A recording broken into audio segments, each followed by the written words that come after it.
DIY dito karon mga kahigalaan no ato aning i-draining atong coolant kay perti na kay kahugaw mag-cause damage sa atong makina. Ug atong unang buhaton tangtangon na to ning reservoir ug kanang hose nga nakakonek di dol stock loop sa radiator. Nya pagkahumana na ato na siyang birahon. Mao na siya diha buling kayo. Pagkahuman ato na siyang limpyuhan para mo balik na sa pagkabag-o.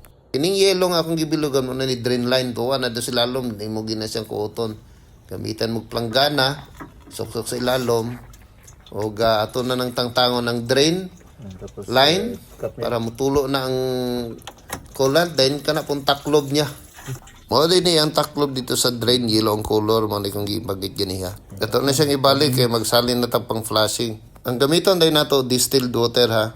Dayon, pagkabutang na to, mga estimate nyo lang ilang minuto ipandaron yung makina para mag-flashing. Kama na, tangtangon na po ninyo, hangtod nga malimpyo gina siya. Pabalik-balik ninyo ng buhaton, i-estimate nyo lang pila ka ml lang inyong ibutang tubig dito sa ilalom. Ano naging resulta? Kanay una, ikaduha, ikatulo, ikaupat, o ikalima. Pag mura nagkulong tubig, okay na na. Ito, undang na taog flashing. Ato na nang ibalik ng reservoir.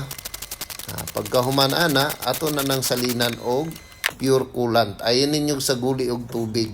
Kay tayon inyong makina. So, na siya, butangan na itong coolant. Ug moro to, nahuman na ato ang flashing og limpyo na siya. Salamat sa inyong pagpanood.